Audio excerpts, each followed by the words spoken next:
Hey, Jessie Hobson. I'm with CineDump.com. Very excited to chat with you about the Pet Sematary film. How are you doing? Good. How are you? You've got an amazing collection of stuff behind you. Yeah, it's all VHS. So I collect VHS that hasn't made it to DVD. So big fan of physical media. Yeah, Um, cool. So cool. so I watched the film last week. I really enjoyed it. And my first question, or kind of what I wanted to know after I saw it, is what inspired you to take on this role. It's a Pet Sematary is iconic. So how did you feel kind of taking the reins to handle this prequel? Yeah, it's so iconic, and I loved the book so much when I was a kid, and I then became a fan of the movie after the '89 movie after reading the book.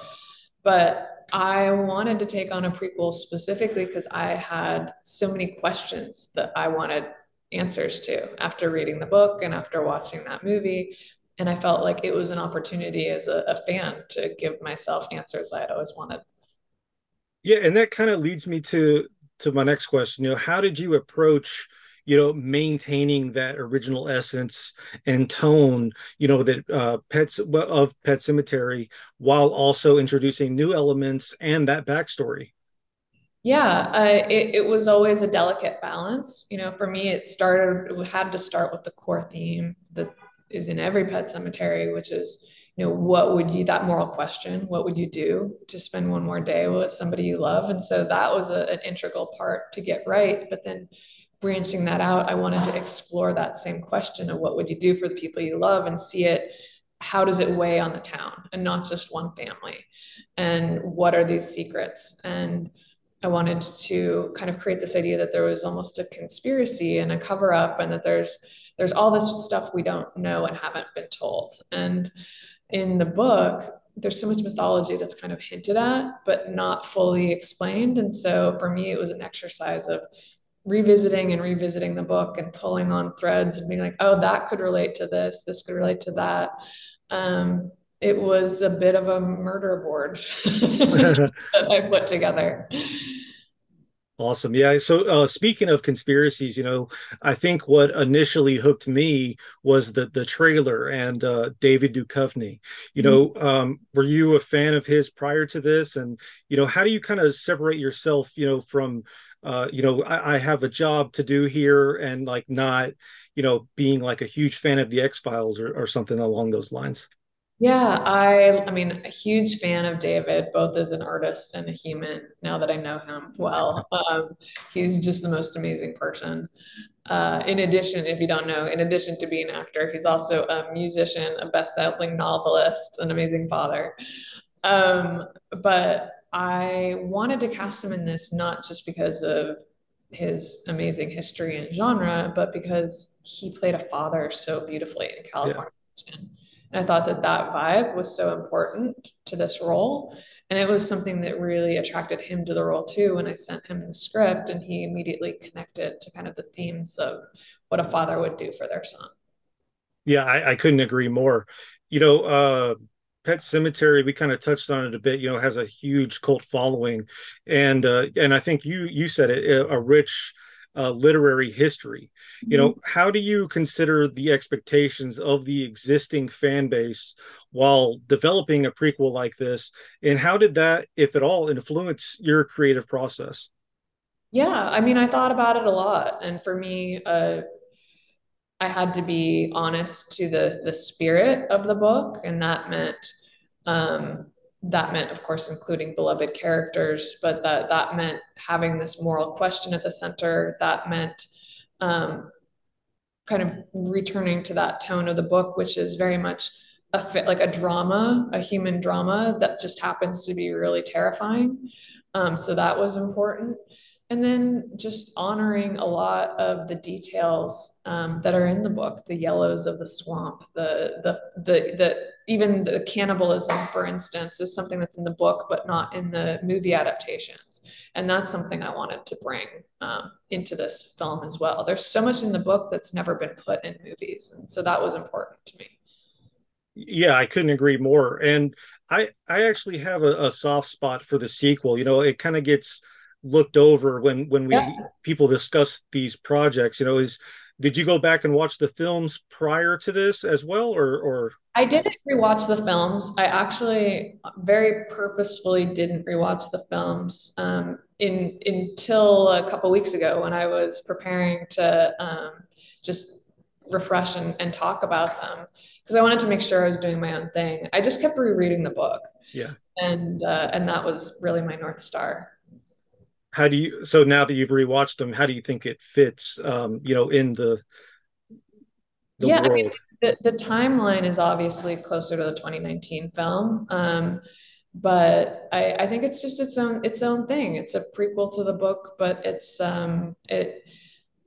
I think it offers a really interesting perspective. Whether you're watching the 89 film or the 2019 film, you can see it through a new lens. Yeah, I agree. And that kind of, how did you navigate that balance between the horror elements and the character driven storytelling? You know, like for me, this one kind of stands out as almost like a perfect balancing act. So I was curious as to how you did that. It doesn't seem like an easy task. Oh, thank you so much. It was not an easy task. It was a Herculean task. And it was sometimes a battle and fighting to keep all those human moments. And especially when people have seen the movie 10 million times and they're like, oh, can we cut this part and it's boring. And it's not boring. It wasn't boring the first 200 times you watched it. You just think it's boring now. But it was a constant kind of asking myself, um, what do we need to really understand these characters? What do we need to really love these characters and not want them to die? What are the moments we have to keep in there to really understand this town and this mythology better? But I also, of course, anytime I could, I went through and thought, okay, well, what's the scarier version of this emotional scene? Yeah, I really like to hear that. It was a lot more brutal than I expected, and I actually enjoyed that. It seemed like a fresh perspective, in many ways.